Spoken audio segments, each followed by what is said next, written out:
Look what you've done to my car! Do you even know how much this costs?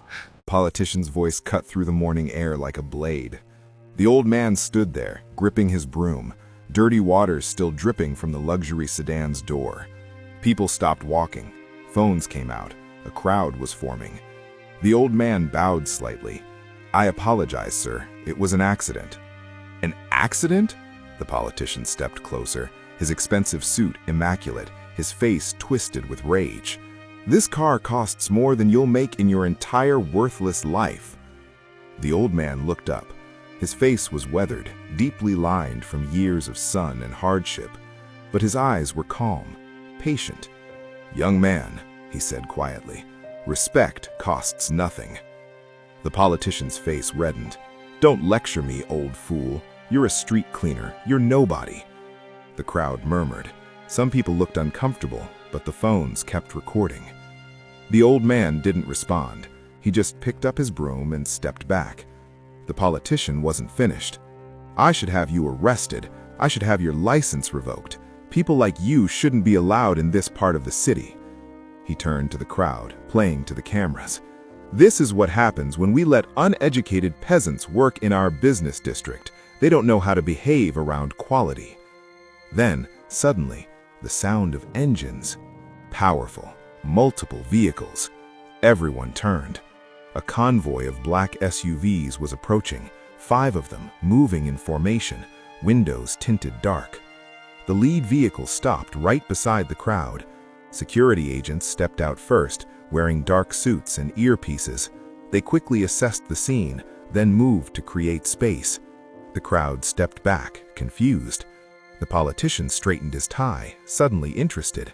Important people meant cameras. Cameras meant votes. The rear door of the center SUV opened. A young man stepped out.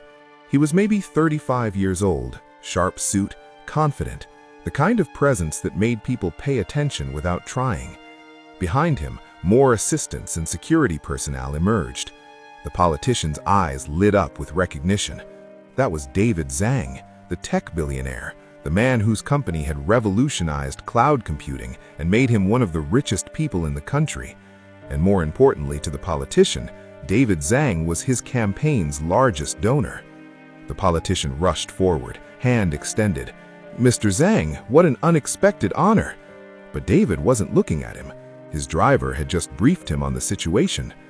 "What's happening here?" David asked, scanning the crowd. The driver gestured dismissively. "Nothing important, sir. Just an old street cleaner who splashed water on that man's car. The car owner is making a scene." David frowned. "That's not how we treat people."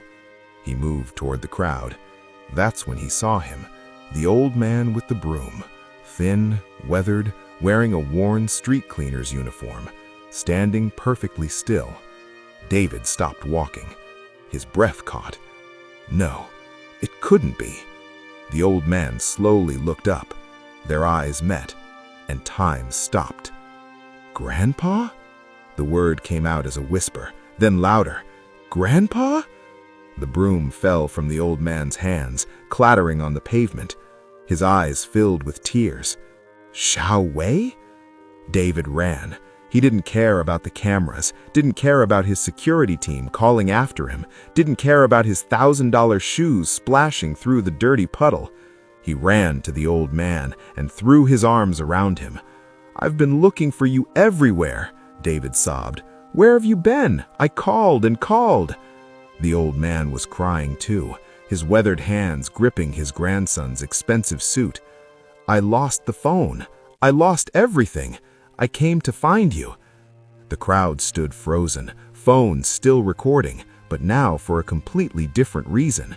The politician's face had gone pale, because he'd just publicly humiliated the grandfather of the man funding his entire campaign, on camera. But let's go back. To understand how we got here, you need to know the story. 27 years ago, in a small village 300 miles from the city, a baby was born. His name was Wei Zhang. His parents were farmers, simple people, kind people. They had very little money, but an abundance of love. Wei's grandfather lived with them, a strong man in his 50s then, who'd lost his wife to illness years earlier. He helped raise Wei while his parents worked the fields. Life was hard, but peaceful, until the flood. Wei was 8 years old when it happened. The rains came in July, harder than anyone had seen in 50 years. The river swelled, burst its banks, and within hours, half the village was underwater. Wei's father carried him to the roof of their house as the water rose. His mother was right behind them, but the current was too strong. The house collapsed. Wei's father threw him to his grandfather, who was on higher ground. The grandfather caught the boy, but Wei's parents were swept away by the flood. They never found their bodies. After the flood, it was just Wei and his grandfather, two survivors in a devastated village. They had nothing. The farm was destroyed, their home was gone, the entire village had to be rebuilt from scratch. But the old man refused to give up. He worked any job he could find, construction, hauling, farming other people's land, and every night, no matter how tired he was, he made sure Wei did his homework. Because the old man understood something important. Education was the only path out of poverty. Wei was a bright child, curious, especially about technology. When the village finally got electricity, Wei was fascinated by how it worked. When a teacher brought an old computer to the school, Wei stayed after class every day to learn it. By the time he was 16, Wei was teaching himself programming from borrowed books. His grandfather watched with pride and worry. Pride because his grandson was brilliant, worry because he knew what it meant. Wei would have to leave. One evening, after Wei finished high school, they sat outside their small rebuilt house. Wei was 18 now, tall and thin. His grandfather was 68, still strong, but showing his age. "Grandpa," Wei said, "I need to talk to you about something." The old man nodded. He already knew. "I want to go to the city. I want to study computers. I want to build something for us." The old man was quiet for a long time. "The city is expensive," he finally said, "and far away." "I know, but I'll work, I'll send money, and when I succeed, I'll come back for you, I promise."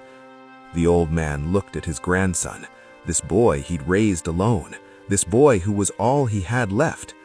"You're sure?" "I'm sure." The old man nodded slowly. "Then you must go." He reached into his pocket and pulled out a small cloth pouch. Inside was money, not much, but everything the old man had saved. "Grandpa, no," Wei started. "Take it," the old man said firmly. "This is why I saved it, for your future." Wei took the money, tears in his eyes. "I'll make you proud." The old man smiled. "You already have." The city was brutal. Wei arrived with hope and his grandfather's savings, which lasted exactly 2 weeks. He found a tiny room he shared with 3 other young men from the countryside. They slept in shifts because there were only 2 mattresses. He worked odd jobs during the day, delivery, dishwashing, cleaning offices at night, and he studied whenever he could.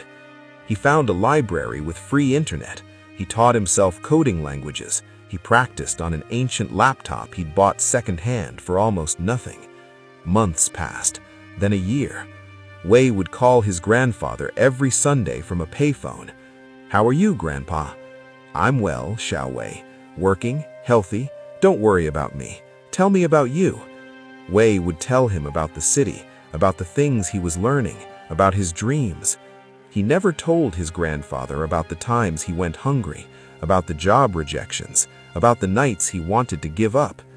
"I'm proud of you," his grandfather would always say. "Keep going." Those words kept Wei alive. In his second year in the city, Wei got his first real break. A small tech startup was looking for junior programmers. Wei applied with a portfolio of projects he'd built himself, things he'd coded late at night in the library. They hired him. The salary was small, but it was something.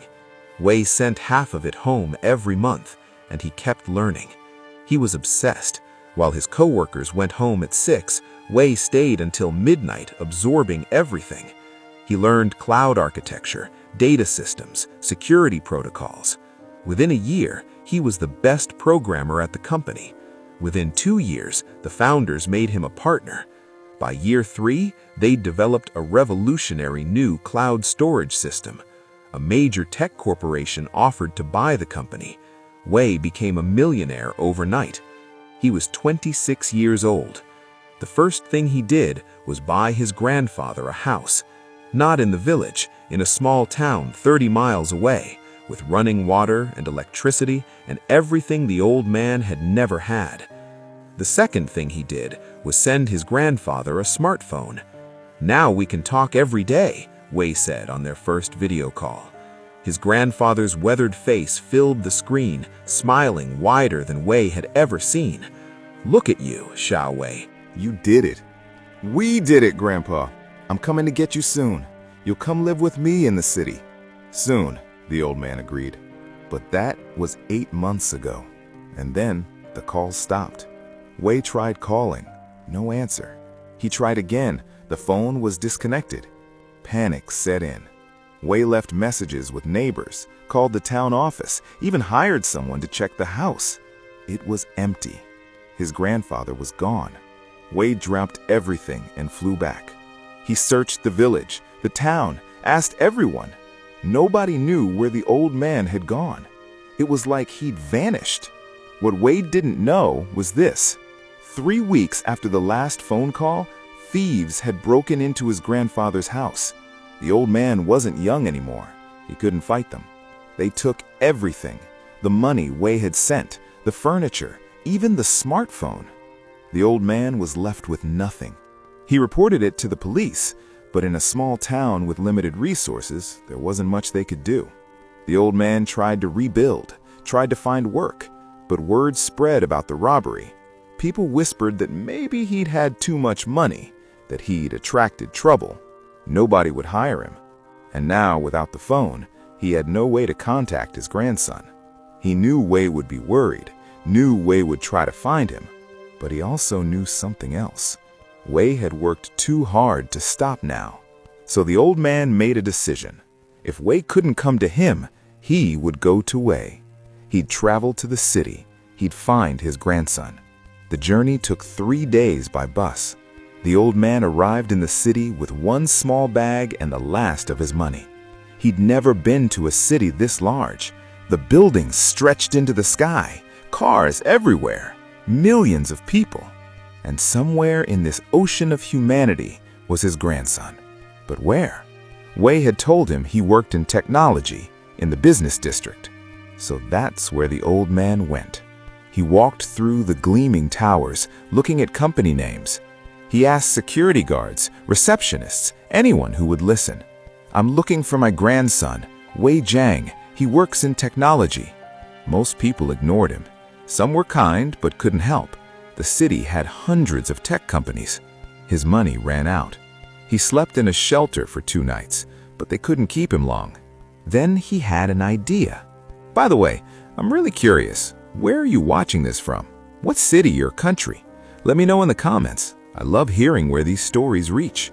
The old man noticed that street cleaners worked in the business district. They were everywhere, invisible, but everywhere. If he became a street cleaner, he could work near the tech companies.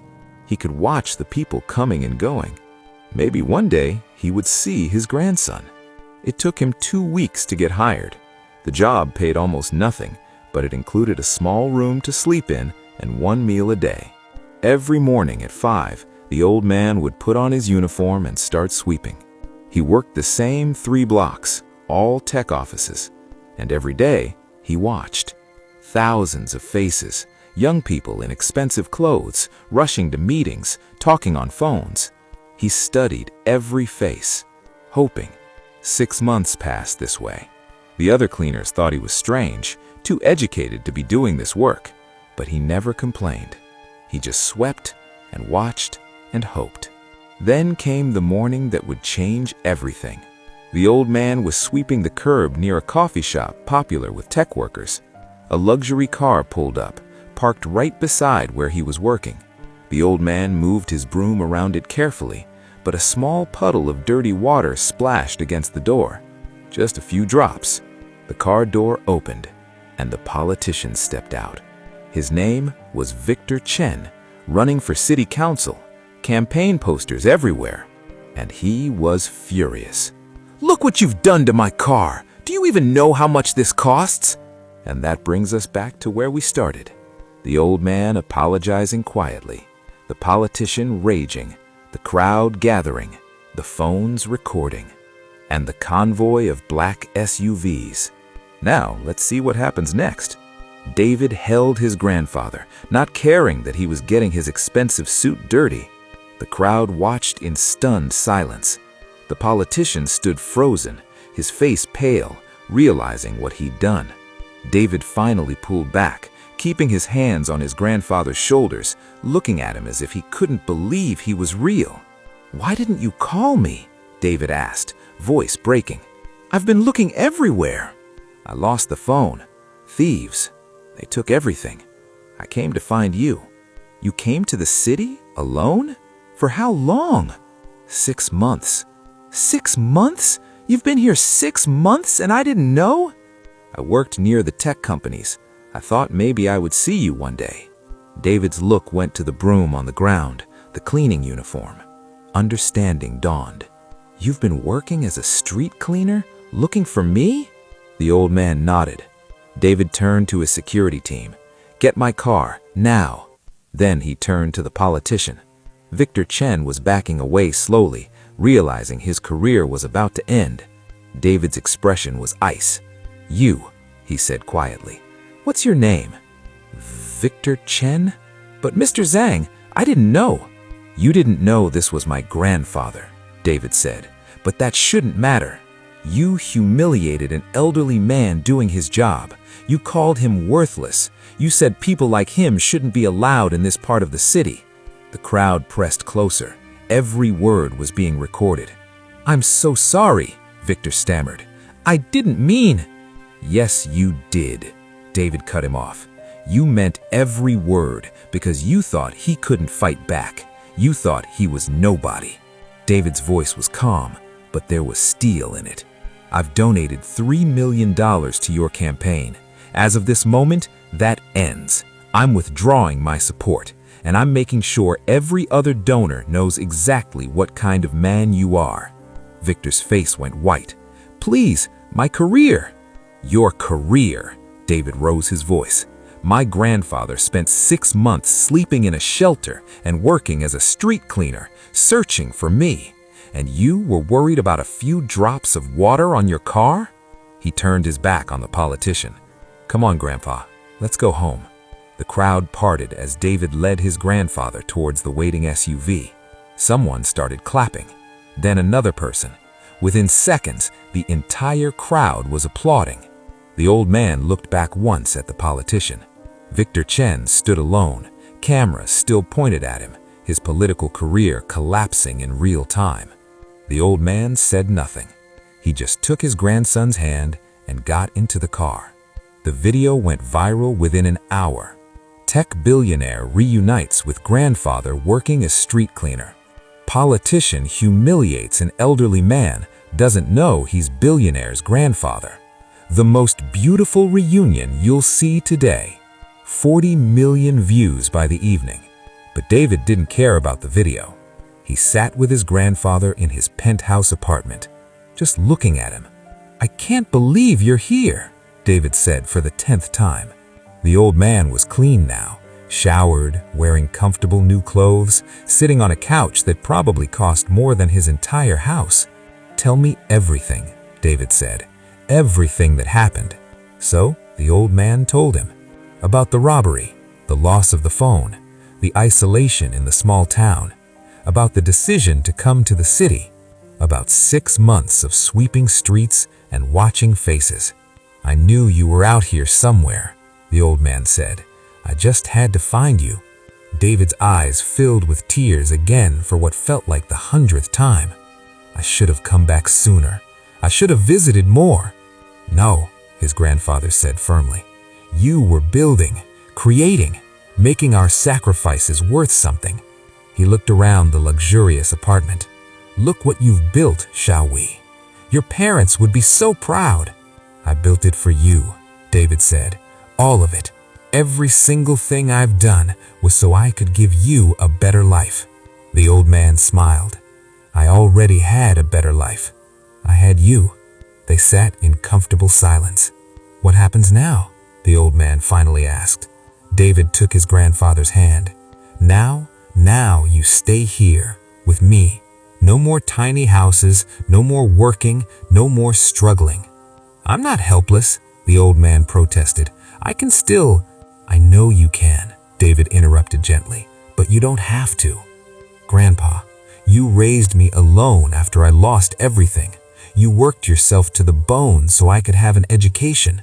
You saved every penny so I could come to the city. He squeezed his grandfather's hand. Now it's my turn to take care of you. The old man's eyes glistened. Okay, he whispered. They spent the next few days together. David canceled all his meetings. His assistants were shocked. Zhang never canceled meetings. But family came first. They walked through the city. David showed his grandfather the company headquarters, the innovation labs, the data centers. The old man was amazed. You built all this? With the foundation you gave me, David said. They visited museums, ate at restaurants, talked for hours. David learned about his grandfather's 6 months in the city, the shelter, the other cleaners, the daily hope and disappointment. I almost gave up, his grandfather admitted. There were days I thought I'd never find you. What kept you going? The old man smiled. I remembered something I told you when you were 8 years old, right after the flood. David frowned. What? You asked me if we were going to be okay, and I said, as long as we have each other, we'll always be okay. David's eyes filled with tears for what felt like the 100th time. I was so scared you'd forgotten me, the old man continued, that success had changed you, that you'd moved on. Never, David said fiercely, never. What time is it where you are right now? Morning? Afternoon? Late night? I love knowing when people are hearing this story. Let me know in the comments. A week later, David held a press conference. The media had been requesting interviews non-stop. David agreed to one statement. His grandfather sat beside him. I want to thank everyone for their support, David began. The reunion with my grandfather was the happiest moment of my life. He paused. But I also want to talk about why it shouldn't have been necessary. My grandfather is an educated man, a farmer, a builder. He raised me alone after my parents died in a flood. He sacrificed everything so I could have opportunities. David's voice grew stronger. But when he came to this city looking for me, nobody saw that. They saw an old man, a poor man, someone easy to ignore, easy to dismiss, easy to humiliate. The room was silent. We have a problem in our society. We measure people's worth by their bank accounts, their clothes, their job titles, and we forget that every person has a story. Every person has value. He looked at his grandfather. This man is worth more than every building I've ever built, and I almost lost him because our society treats people like him as invisible. David turned back to the cameras. So I'm making a commitment. My company is establishing a foundation, $100 million to support elderly people who've fallen through the cracks, housing, healthcare, job training, dignity. The room erupted with questions, but David just stood and took his grandfather's hand. The press conference was over. As for Victor Chen, his political career ended that day. Major donors withdrew support. His party distanced themselves. Opponents used the video in attack ads. He lost the election by the largest margin in city history. But that wasn't the end of his story. 6 months later, David received a letter. It was from Victor Chen. David almost threw it away, but something made him read it. Dear Mr. Zhang, I don't expect forgiveness. I don't deserve it. What I did to your grandfather was inexcusable, not because he was your grandfather, but because he was a human being who deserved respect. I've spent 6 months thinking about who I became, how I let ambition and ego turn me into someone cruel. I'm not writing to ask for anything. I just wanted you to know that I'm sorry, truly. I've started volunteering at a homeless shelter, teaching literacy classes to elderly people who never learned to read. It doesn't fix what I did, but maybe it's a start. I hope your grandfather as well. Sincerely, Victor Chen. David showed the letter to his grandfather. "What do you think?" David asked. The old man read it carefully. "I think everyone deserves a chance to become better," he said. David was surprised. "After what he did to you?" "After what he did to me, I went home with my grandson. He lost everything. Which of us really suffered?" David shook his head in wonder. "How are you not angry?" "I'm too happy to be angry," the old man said simply. He looked at his grandson. "Besides, anger is heavy, and I'm too old to carry heavy things anymore." David laughed and hugged him.